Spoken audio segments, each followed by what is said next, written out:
What you've accepted as divine perfection is in fact an elaborate imitation.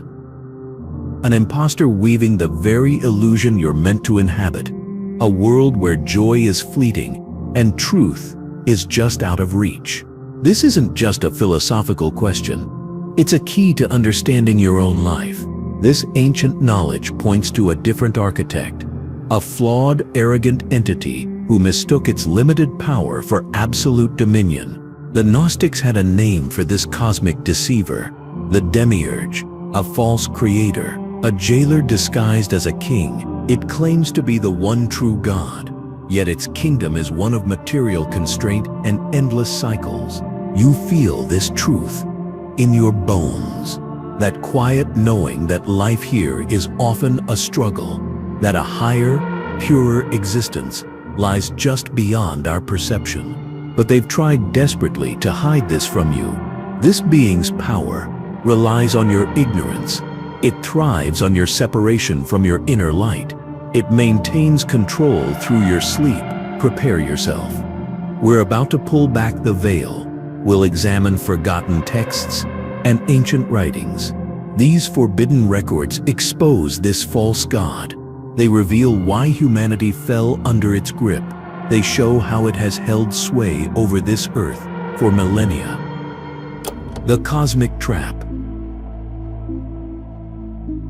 To truly grasp the Demiurge, we must step outside conventional history. We move into a shadowy archive. This knowledge was hidden for centuries. Long before today's religions, mystery schools existed. They were in Egypt, Greece, Persia, and the Levant.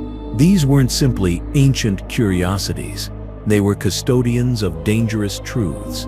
They taught that the visible world was not the highest reality. They said its so-called God was not the ultimate source. The term Demiurge comes from ancient Greek. Demiurgos means craftsman or builder. In Plato's philosophy, this craftsman was a neutral figure. It was a cosmic artisan. It shaped chaos into order. But in Gnosticism, this figure became unsettling. It was a flawed, arrogant ruler. It mistook its limited power for total authority. The Gnostics called it Yaldabaoth. It was the blind god, the lion-faced serpent, the architect of the material world. It built the prison that comes with it. This Demiurge was born from a mistake. The Gnostic scriptures tell us of Sophia. She was an aeon of wisdom. Sophia resided in the pleroma, the true divine fullness. She acted without her counterpart. She tried to emanate on her own. What emerged was not light. It was incomplete. It was malformed. This new entity was cut off from the pleroma. Sophia cast it away. She hid it in a lower realm. This being called himself God. He saw nothing else in his void. So he declared, "I am God. There is no other." This was his first mistake. It was the origin of all others. He became the universe's false creator. The Gnostics saw the Demiurge differently. He was not just alien. He was wrong. He was often depicted as a lion-faced serpent. Coils of fire surrounded him, or a massive being of blinding light. Yet, this light was cold. It lacked warmth. It lacked love. His eyes burned with arrogance. His mouth always spoke law. His form shifted constantly. He seemed to imitate divinity, but he always missed the mark. He was a shadow. He was a broken mirror. The Demiurge was loud and proud. He was obsessed with worship. He ruled through fear, not love. He declared laws without mercy. He demanded obedience without question. Yet, beneath his pride lay fear. Fear of being questioned. Fear of being challenged. A deep fear that he was not truly divine. He acted like God because he didn't know he wasn't. He had immense creative force. He inherited it from Sophia. He could shape matter. He could bend energy. He could bring things into form. He built realms from his will, but he had a limit. He couldn't create true life. He couldn't breathe divine light into his creations. His works were hollow copies. They were imitations of a truth he had never seen. He could build the stage. He could not write the story. He was powerful, but he was ignorant. Saturn's grip, the lord of time and form. The Demiurge became the craftsman. He was the architect of the material world. He was the builder of illusion. He did not create. He copied. He mirrored the pleroma above. But his version was distorted. It was closed. It was incomplete. He saw himself as the center of all existence. He was the highest God, the beginning and the end. In truth, everything he built was a hollow shell. It had no soul, no spark of divinity, only the echo of stolen power. Yet that echo was enough to shape a world. This being's power exists only through your ignorance. It lives through your separation from your inner spark. It thrives through your spiritual sleep. To maintain this, the Demiurge built reality. He made it a vast labyrinth, a system repeating itself, cycle after cycle, lifetime after lifetime. It continues until you learn to truly see it. Here's a layer many have overlooked. The Demiurge has long been linked to Saturn. Ancient cultures knew Saturn as Kronos. He was the keeper of time. In its harshest, most malevolent aspect, Saturn is an enforcer of limits. He measures your days. He locks spirit into form. He decrees, you go no further. In this view, Saturn is not the benevolent teacher of discipline. It is a crystallizer. It's a force turning living spirit into fixed matter. It locks it in place. It uses the cold mechanics of time and entropy. Think of it this way. Across history, Saturn's energy has been fed. This happened consciously or unconsciously through worship, ritual, and conflict. From ancient temples to medieval holy wars, countless altars, sacred vows, all poured energy into this same archetype. The Crusades saw each side believing they served the true God. Weekly rituals under major religious banners, all these currents flow to the same symbolic throne. The Gnostics saw this as the perfect trick, convince humanity they worship the highest source. In truth, their devotion flows to something far more sinister. This is why, in certain esoteric traditions, Saturn is called the Lord of the Rings, not just the planetary rings of ice and stone, but the rings of containment, the cycles that repeat, life after life, the cages that feel so ancient you've forgotten they were built. The Demiurge isn't just an abstract concept. It's a force measured in the stars, etched into our myths, preserved in texts, kept alive through ritual for thousands of years. A force that counts every second. It binds every soul to the clock. It calls that bondage creation. Imagine waking in a prison. The walls are invisible. Every sight, sound, and sensation feels normal. You've known nothing else, like a caged bird. It has never known flight. This is the reality the Demiurge constructed. The Gnostics described the Demiurge as both an entity and a system. It's not a single being. It's the architect of an entire operating framework. Consider it a false operating system. It's installed over your consciousness. It runs in the background. It dictates what you perceive. It shapes what you think. It even limits what you imagine. This is where Saturn's nature becomes clear. Saturn Kronos is the keeper of time, but also the master of entropy. In thermodynamics, entropy is the drift toward disorder. In the Demiurge's spiritual prison, it works in reverse, not toward chaos, but toward perfect crystallization. When a living thing is fluid, it can change. When it's crystalline, it's locked. The Demiurge uses this principle. It is a metaphysical technology. It slows consciousness until it becomes dense, rigid, fixed. Every repetition of the same cycles adds a layer to the crystal.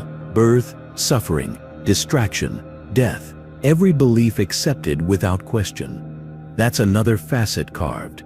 In physical terms, this is materialization. In spiritual terms, it's calcification. So deeply that it forgets it was ever light. This is the point where many who seek knowledge begin to truly awaken. They sense this deeper structure. They feel the chains of repetition. If you've been listening, truly listening, you feel it too. This understanding, this recognition, is the first step toward breaking free. It's a journey not many are willing to take. But for those who are, a constant stream of insights is essential. If you want to keep receiving these deeper truths, these raw, unvarnished revelations, consider joining our circle. A simple action now ensures you won't miss the next piece of this cosmic puzzle. You can do that by subscribing. It helps us reach more eyes. It pushes this light against the heavy darkness. The Archons, enforcers of the false order. The prison is made of patterns. Cycles repeat. The seasons of your life, the rise and fall of empires, even spiritual lessons return. They come in different disguises. This is entropy at work. It reduces infinite possibilities. It creates a predictable set of loops. The Archons are its agents. They enforce this order. They don't just keep the loops running. They reinforce the crystal lattice itself. They ensure that no matter how far you roam, you never leave the pattern. The Demiurge doesn't just control with chains. It controls with stories. For thousands of years, humanity received a version of God. This God looked like humanity itself. Authoritarian, jealous, obsessed with obedience. It enshrines laws. These laws are less about divine truth. They are more about maintaining hierarchy. It rewards submission with promises of paradise. It punishes defiance with visions of eternal torment. But here's the real question. If the Demiurge is false, why is there such beauty in the world? Sunsets, music, love. The Gnostics would say this beauty is not its creation. It's the residue of the true source. It still shimmers within matter, like gold dust trapped in stone. It's the divine spark inside you, the part the Demiurge cannot fully erase. This is why the battle isn't fought in the heavens. It's fought in your awareness. Every moment you awaken, every time you realize you are not the roles, not the labels, not the fears this system gives you, you reclaim territory. You reclaim it from the false creator. The Demiurge thrives on identification. I am this body. I am this status. I am what I own. I am my failures. Break that identification. You start to see the cracks in the crystal. But here's the truth. The Demiurge knows that awakening spreads like fire. That's why it uses distraction, division, constant noise, to keep your mind clouded, to prevent you from remembering your origin. The question that has haunted seekers for millennia is this. If the Demiurge has such power, how do you move beyond its reach? The answer lies in understanding the deeper layers of its illusion. It lies in learning the one thing it cannot control. To escape a prison, you must first see the bars. With the Demiurge, the bars aren't made of iron. They're made of your perception, a cage built by the false god and by your own mind. The Gnostics taught that the Demiurge's greatest weapon is inversion. It flips truth upside down. It paints the false as sacred. It paints the sacred as dangerous. It teaches you to fear the path to freedom. It teaches you to worship the chains. In a higher, truer reality, creation is an act of pure emanation, an overflowing of love and unity from the source. There is no coercion, no bargain, no demand. But in the Demiurge's realm, creation is conditional. It's built on contracts, laws, hierarchies, punishment, This reality's structure mirrors its architect's mind, rigid, controlling, territorial. The spark within humanity's true origin. Here's the part most people never hear. The Demiurge rarely acts alone. A king has his court. A general has his army. The Demiurge has second-order beings, extensions of itself. They lack the divine spark. They were never born of the true source. They are artificial constructs. They are shaped within the Demiurge's domain. The Gnostics called them Archons. In modern terms, you'd recognize them. They are like agents from a simulated reality, enforcers moving through the system, defending its architecture, suppressing anything that threatens it. They can operate as thought forms, as parasitic intelligences, or even as institutions. Institutions masquerading as benevolent, yet quietly serving the machine. The school system conditions obedience. Religious authority demands faith in a jealous God. Political theater pretends division, all while feeding the same Saturnian current. These are not coincidences. They are archonic nodes, built to keep the crystal lattice of reality intact. Because they lack the divine spark, they feed differently. They cannot create. They only imitate, recycle, harvest. They seek your life force, your attention, your devotion, your emotional energy, your ability to manifest. This is why they provoke outrage, division, fear. Every drop of energy you spill into their manufactured dramas, it becomes fuel for their world. Here's the paradox. Not every Archon is overtly hostile. Some wear the mask of light. They offer mystical experiences, visions, miracles. But these too can be part of the cage. If they keep you dependent on an external savior, instead of awakening your direct link to source. The deeper layers of the trap aren't made of darkness alone. They are woven from counterfeit light. If you want to walk free, you must learn to discern the difference.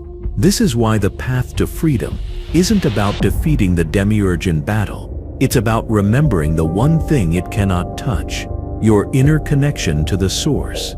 The moment you operate from that place, the Archons lose their grip almost instantly. But knowing the structure of the trap, knowing the roles of its agents, that's only half the story. To step beyond their reach, you have to live in this world, without being it. To walk in the prison, without reacting, without letting it define you. The way to loosen the Demiurge's grip, the way to reclaim your sovereignty, it is about to be revealed. You cannot defeat the Demiurge by playing its game. You can't fight it on its battleground, within its own laws, by the rules it wrote. This realm is its playground. Every fight here bends toward its victory. The only way out is to rise above its reach. The way out is not through force, it is through remembering. And here sets the part most people miss.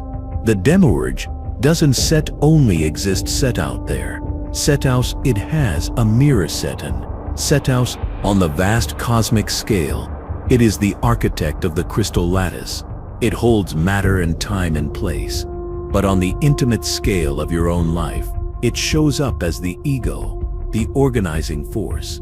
It structures your reality through labels, roles, fears, attachments. When you over-identify with that ego, when you believe you are the mask, you are serving the Demiurge from the inside out. The Gnostics spoke of the divine spark, that fragment of the source, still glowing within you. The ego is the crust around it, the hardened shell formed by years of programming, wounds, survival strategies. Break the crust, the spark shines through. But the Demiurge, cosmic and personal, will do everything. It will keep that shell intact. So the first act of liberation is to notice. Notice when your thoughts are driven by fear, by competition, by validation, or the need to prove yourself. These are not the voice of your soul. They are the voice of the jailer within. The more you observe without obeying, the weaker its grip becomes. Start your day with stillness, even for a few minutes. Close your eyes. Imagine that spark in your chest, not as a metaphor, but as a living, radiant reality. This is the part of you the Demiurge cannot touch. Feel it expand inward, dissolving the false self, burning away the scripts you've been handed. Sovereignty, escaping the internal jailer. In your daily life, practice non-alignment. Non-alignment with this realm's false values. The outer Demiurge tells you worth is measured in status, possessions, or the approval of authority. The inner Demiurge, the ego, repeats the same lie in your own voice. Your power is in refusing to take that bait. Remember, the goal is not to destroy the ego. It is to stop letting it be your ruler. Let it become what it was meant to be, a tool, not the driving force. This is what the Gnostics meant, being in the world, but not of it. You can navigate the false creators' systems without letting them define who you are. You can interact with the mask without becoming it. And here's the subtle trap. Awakening itself can become an ego identity. The moment you cling to, "I am the awakened one," the Demiurge simply wears a new mask. It keeps you in the same loop. Stay alert to that. One subtle yet powerful practice. Reverse the gaze. Instead of looking out at the world and reacting, turn awareness inward. Ask, who is it that is aware? Rest there, in that place. The ego falls silent. The Demiurge, outer and inner, loses its voice. Freedom doesn't come from escaping somewhere else. It comes from remembering. The real prison was never the world. It was the belief that you were only the mask. This false creator has shaped the world you walk in. It engineered the rules you live by. It wrote the script most people follow without question.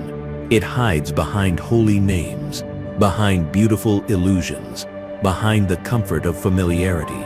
For most, that's enough to keep them trapped. You've heard the signals before. That feeling that the God we've been taught to worship may not be the true source. That the suffering here is not divine will, but the byproduct of a flawed architect. An architect trying to imitate perfection. That something higher, pure, waits beyond the veil. The Gnostics risked everything to pass this truth along. They knew that if even one soul remembers, the illusion begins to crack, because the Demiurge's power depends entirely on your forgetfulness. Once you remember, you can no longer be controlled in the same way. The path ahead is not easy. It challenges everything you thought you knew, but it promises a liberation that is beyond price. If these ideas resonate, if you feel a stirring deep within, know that there is more to learn, more to remember.